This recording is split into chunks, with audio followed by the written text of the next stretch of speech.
The knife was still in his hand when the car turned into the driveway. I remember the sound before I remember the fear. Gravel under tires, slow and deliberate, like whoever was driving wanted to be heard before they were seen. My father's arm was raised, not high, not wild, just enough to make his point. That was always his way, controlled cruelty, the kind that never leaves marks anyone else can see. "This baby doesn't deserve to exist," he said. His voice didn't shake. That's what I remember most. "Our first grandchild has to be Vanessa's. Get rid of it." I didn't scream. I didn't step back. I put my hand over my stomach and I watched his face instead of the blade, because I already knew something he didn't. I knew whose car that was. 3 months earlier, I had sat across from a man in a gray office with a folder of paper that my father had never bothered to read before signing, years ago, when he thought I was too naive to understand what I was agreeing to. He'd been wrong about that, the way he'd been wrong about a lot of things concerning me. The car door opened. My father's face changed before the person even stepped out. I watched 40 years of certainty drain out of him in a real time. But I'm getting ahead of myself. You need to understand how we got to a driveway, a knife, and a car that made my father go pale. So let me take you back. If you're new here, welcome. Go ahead and subscribe. It really does help more than you'd think. And drop a comment letting me know where you're watching from. Now, back to the story. I grew up in a house in central Ohio that smelled like my mother's lemon floor cleaner and my father's pipe tobacco, a combination that still turns my stomach a little when I catch it somewhere unexpected. We weren't rich.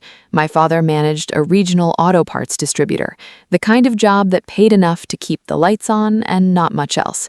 My mother did the books for a dentist's office 3 days a week. Vanessa is 2 years younger than me, and from the moment she was born, our house rearranged itself around her. I don't say that with bitterness. I say it because it's true, and because it explains everything that came after. Vanessa got the piano lessons. I got the hand-me-down keyboard nobody wanted to teach me to play. Vanessa got new dresses for the school photos. I wore my cousin's old ones, hemmed by my mother the night before. When Vanessa struggled in math, my father hired a tutor. When I struggled in anything, I was told to work harder, because you're the responsible one, Sarah. You don't need help the way she does.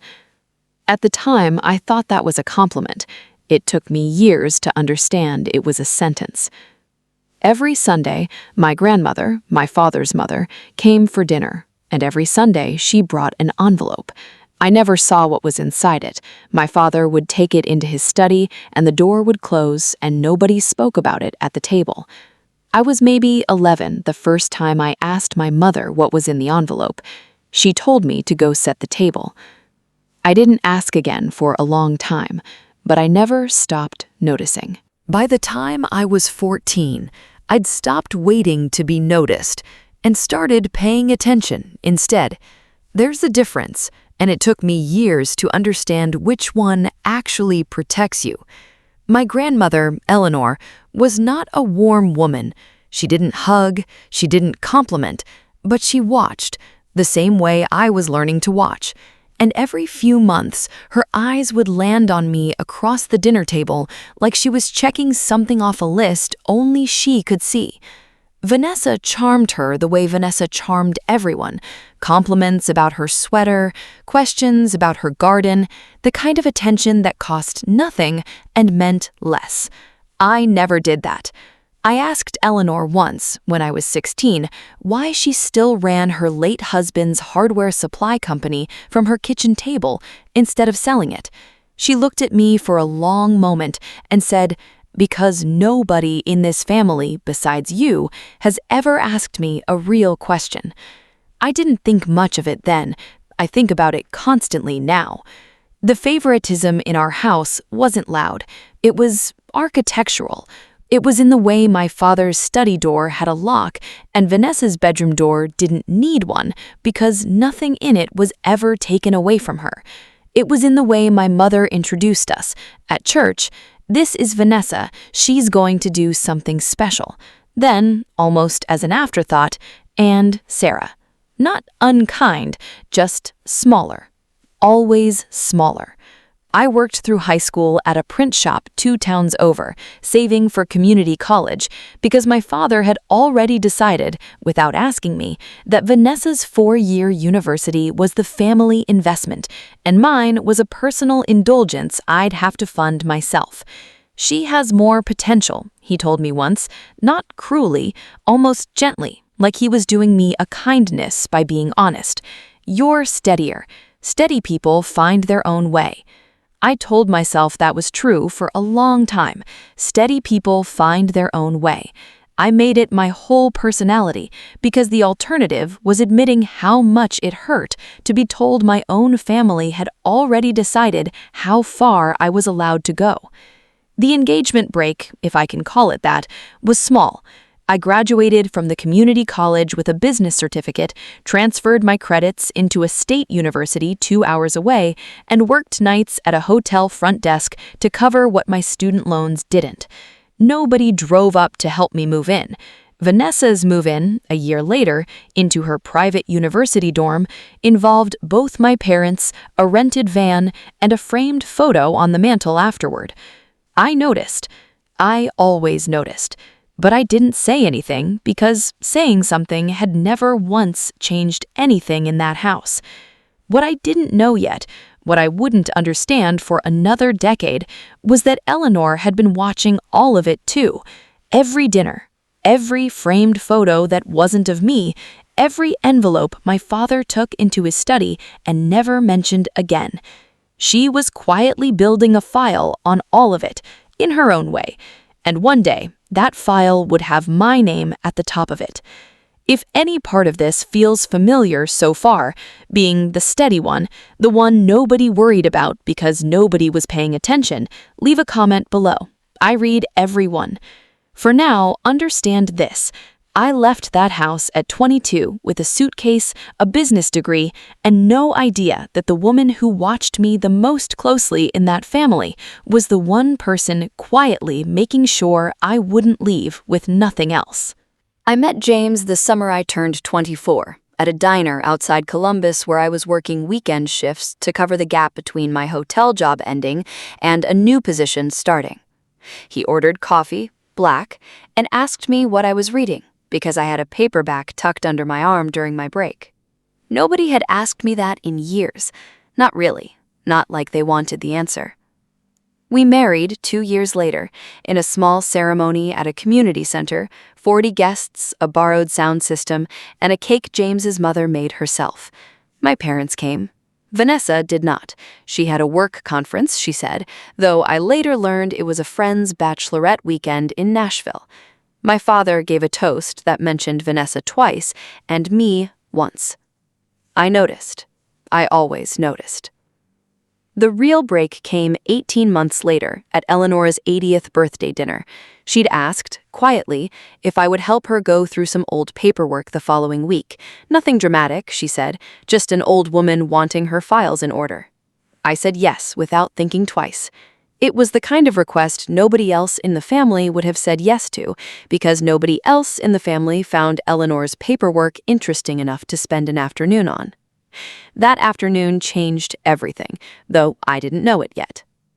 Her hardware supply company, the one she'd run out of a modest office attached to her house for 30 years, wasn't modest at all. It held 3 commercial properties, 2 of which she'd quietly acquired in the 90s when nobody thought that stretch of town was worth anything.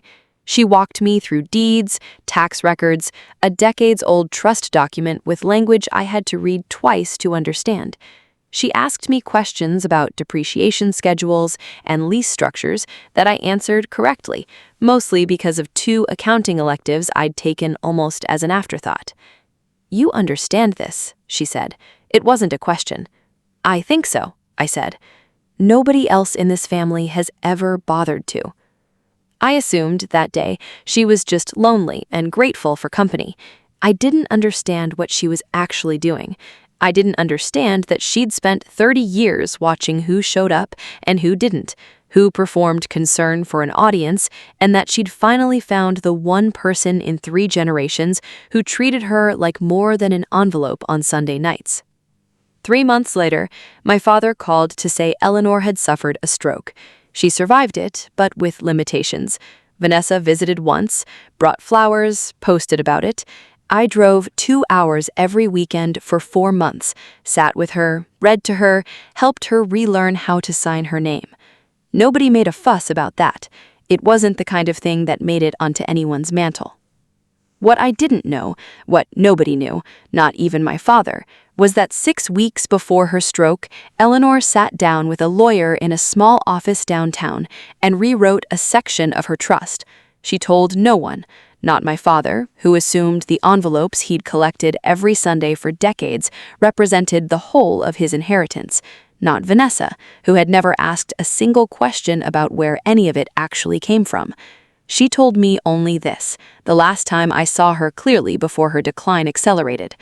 I've made sure the right person understands what she's holding, even if she doesn't know it yet. I thought she meant something sentimental, a keepsake, a letter. I had no idea she meant a folder that would one day make my father's hand freeze mid-air in his own driveway. If this story is making you rethink who actually deserves credit in your own family, share it with someone who needs to hear it. Eleanor passed 8 months later, and that's when the real silence began. The reading of the will happened on a gray Tuesday in a law office that smelled like carpet cleaner and old coffee. My father sat with the posture of a man who had already spent the money in his head. Vanessa sat beside him, scrolling her phone, half listening, because in her mind, this was a formality. Eleanor's only son would obviously get the bulk of it, and the rest would trickle down the way it always had. The attorney read through the smaller bequests first, a modest sum to a church my grandmother had attended for 40 years, her jewelry split between my mother and Vanessa because Eleanor had apparently decided I wouldn't want it, or perhaps she knew exactly why I wouldn't need it. My father's face stayed calm through all of this, patient, waiting for his name to be attached to the properties, the accounts, the business he assumed was simply his by blood. Then the attorney said my name, not once, 3 times. The 3 commercial properties, the ones Eleanor had quietly picked up decades earlier when nobody else saw their worth, had been placed into a trust 18 months prior. I was named as sole trustee and primary beneficiary, with instructions that the income generated be used at my discretion for the benefit of family members who demonstrate genuine need at the trustee's sole judgment. My father's face didn't process it right away. Then it did. "There must be a mistake," he said. "I'm her son."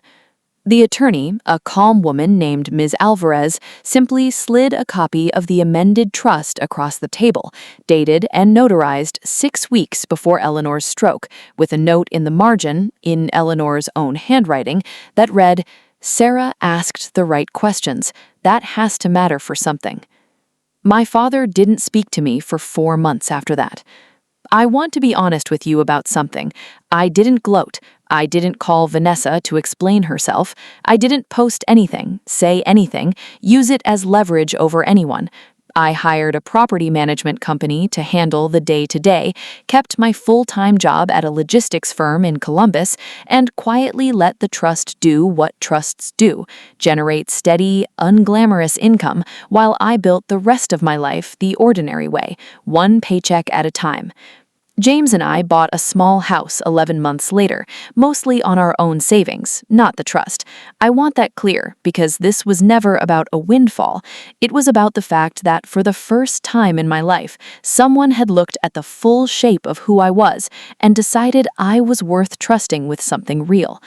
My parents, meanwhile, told a very different story to anyone who'd live in. That Eleanor hadn't been in her right mind at the end, that I'd manipulated a vulnerable old woman, that the real family, the one that showed up for holidays and photos, had been cheated out of what was rightfully theirs. Vanessa stopped speaking to me entirely. My mother sent one text message, "I hope you're proud of yourself." I wasn't proud.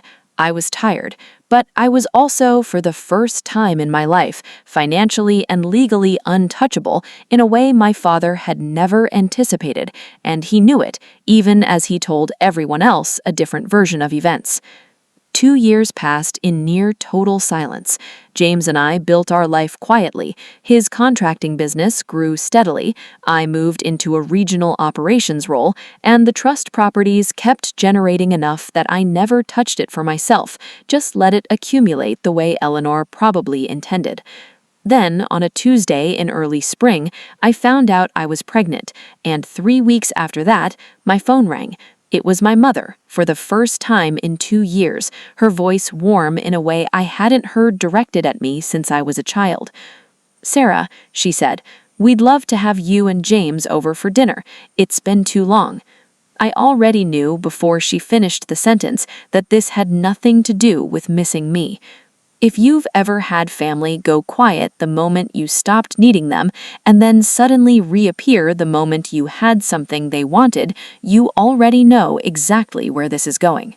I said yes to dinner, mostly because I wanted to see, up close, what version of the story they'd rehearsed for 2 years finally sounded like out loud.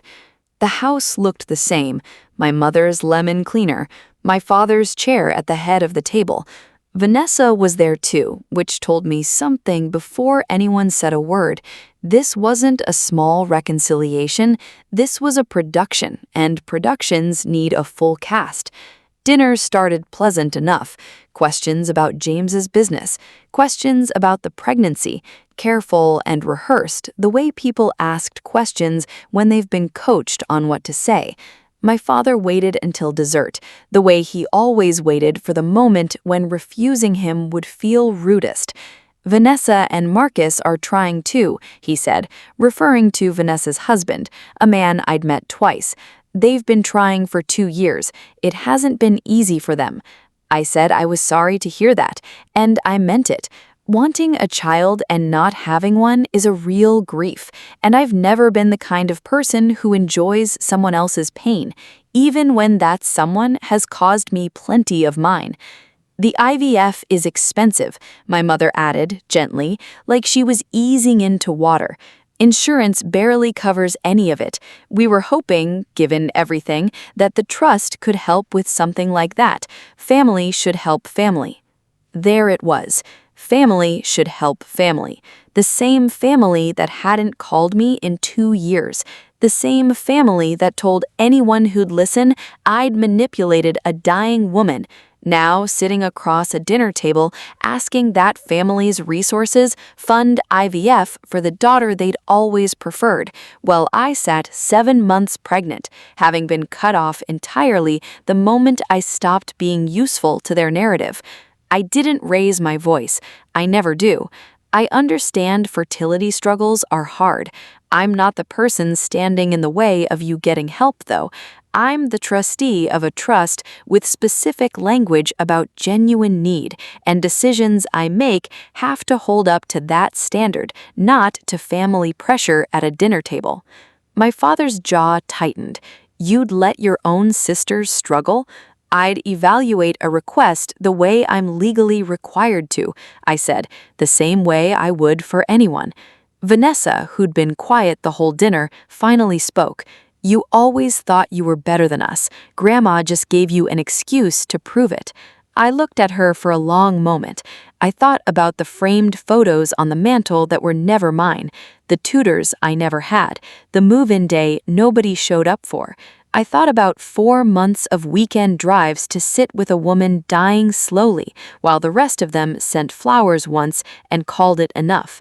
"I never thought I was better than you," I said quietly. "I just stopped waiting for you to notice me." The dinner ended coldly. I told them I'd consider the request formally, in writing, through the trust's actual process, not because I owed them that courtesy, but because I wanted a paper trail of exactly how this played out, a habit I'd learned, without realizing it, from a woman who'd spent 30 years quietly documenting everything too. 3 weeks later, the written request came. It wasn't just about IVF anymore. It included a request for a family loan against trust assets to cover Marcus's failing business. It included a line about restoring balance to what should have been shared from the beginning. It included, buried in paragraph 4, language that made it clear this wasn't a one-time ask. It was an opening negotiation. I read it twice, calmly, the way I read everything now. Then I called Miss Alvarez, the attorney who'd read Eleanor's will 2 years ago, and asked her to pull every piece of documentation the trust required for a formal denial. Every clause, every prior instance of family need my father had cited over the years, every envelope conversation I remembered from Sunday dinners, I was suddenly starting to understand differently. Because if they wanted to talk about what was owed to whom, I intended to be the only person in that conversation holding actual facts.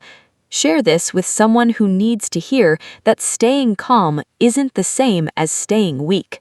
2 weeks after I sent my formal, documented denial, my father showed up at my house unannounced. That's the day the knife came out. He arrived on a Thursday afternoon, while James was at a job site an hour away. I was in the kitchen, 8 months pregnant, putting away groceries when I heard his car in the driveway, a sound I recognized immediately, because some things you never stop knowing even after years of silence. He didn't knock. He let himself into the backyard through the side gate, the way he used to when I was a child and he wanted to catch me doing something before I had time to explain it.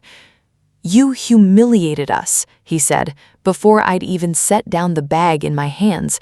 "Do you understand what you've done? Vanessa can't stop crying. Marcus is talking about bankruptcy, and you're sitting here with 3 properties that should have been mine." I sent a formal denial, with documentation. That's not humiliation, that's a decision. "You've always thought you were smarter than this family," he said, and his voice was rising now in a way I hadn't heard directed at me since I was a teenager. "Well, let me tell you something. That baby in your belly doesn't get to inherit what should have gone to your sister's child. Our first grandchild has to be hers. That's how it was supposed to be. That's how it was always supposed to be." I felt something in me go very still. Not fear, exactly. Recognition. The same recognition I'd felt my whole childhood, watching him decide without asking what I deserved and what Vanessa deserved, as if the two of us had been assigned roles before either of us had a say. "This baby doesn't deserve to exist," he said, and I watched his hand move toward the kitchen knife block on the counter between us. And I want to be honest with you. In that moment, I wasn't thinking about myself. I was thinking about the fact that I'd spent my entire life being underestimated by this man, and even now, even holding a knife in his own daughter's kitchen, he still believed he was the one in control of the outcome. "Throw it away," he said. "Let Vanessa have what should have always been hers." I put my hand over my stomach, and I didn't step back. I want you to understand something about that moment. I wasn't calm because I was brave. I was calm because somewhere in the last 2 years, without fully realizing it, I had built a life that didn't depend on this man's approval anymore. And a person who doesn't need your approval is very hard to frighten with a knife. "Richard," I said, using his first name for the first time in my adult life, "put it down." He didn't. His hand was shaking, but the blade stayed raised, hovering somewhere between threat and performance, the way so much of his anger always had been, a display meant for an audience, except this time the audience was just me. That's when I heard the car. Gravel under tires, slow, deliberate. My father's eyes moved past me, toward the driveway, and I watched his face change before the driver even stepped out, the same way I'd watched it change 2 years earlier in a lawyer's office, when he realized for the second time in his life that he did not understand who actually held the power in this family. Because the car pulling into my driveway wasn't a coincidence, and it wasn't rescue, and it certainly wasn't luck. 3 days earlier, after receiving his second increasingly aggressive message about the trust, I'd done something I should have done the very first time he raised his voice at that dinner table. I called Miss Alvarez, not for advice this time, for a home visit scheduled that week to finalize new provisions to the trust regarding conduct, provisions that would matter enormously in about 90 seconds once she stepped out of that car and saw exactly what my father was holding. If you've ever needed one moment to prove that calm isn't the same as weak, this is that moment. Ms. Alvarez stepped out of her car with a leather folder under her arm, the same folder, I'd learn later, she carried to every home visit, and took in the scene in under 2 seconds. My father, knife raised, standing in my backyard, and me, 8 months pregnant, hand over my stomach, not moving. "Richard," she said, her voice even, professional, the voice of someone who had spent 30 years in rooms where families fell apart over money, "put the knife down. Now."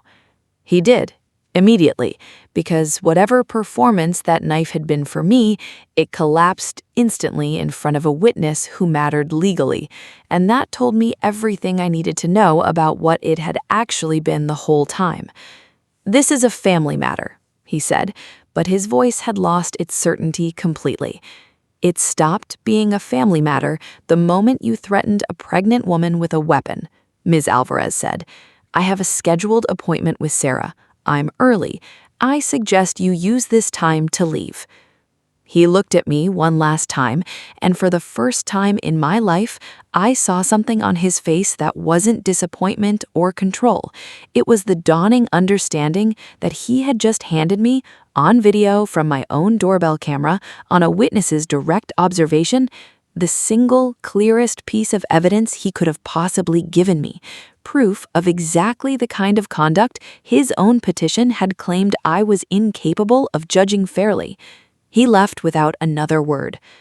Ms. Alvarez and I sat at my kitchen table 20 minutes later, and I want to tell you honestly, I didn't feel triumphant. I felt exhausted and steady in the way you feel after a storm has passed, rather than during one.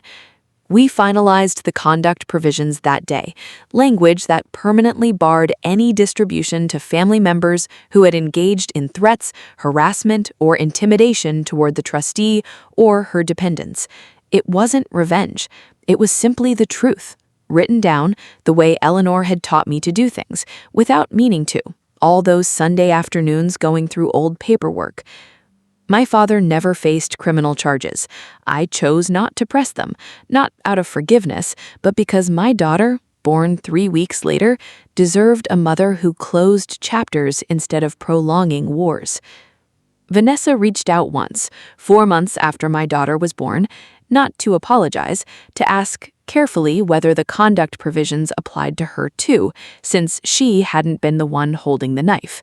I told her the truth, that pattern matters more than a single moment, and that 2 years of silence followed by demands, followed by complicity in that afternoon, told its own story. She didn't call again. My mother sends a card every Christmas now. No return address discussion, no explanation, just a card. I don't know what to make of that yet. Maybe nothing, maybe something eventually. I've learned not to rush understanding just because I want it to arrive faster. My father moved out of state a year later, staying with a cousin, still telling, I'm told, his version of what happened that day. I don't correct it anymore. Some people will never let the truth cost them their story, and I've stopped needing them to. The trust still funds property maintenance, my daughter's future education account, and quietly a scholarship at the community college I once attended, in Eleanor's name, for students who work full-time while studying, the kind of student nobody in my family ever thought was worth investing in. I think about my grandmother often, not the woman in the wheelchair I read to on weekends, though I think about her too. I think about the version of her that spent 30 years quietly watching who showed up and who asked real questions, deciding, long before any of us knew it, exactly who deserved to be trusted with something real. She never once told me what she saw in me. She just made sure, eventually, that I'd have to find out for myself. If this story reminded you that your worth was never something someone else got to decide, share it with someone who needs to hear it. And if you're new here, subscribe. There are more stories like this one waiting for you.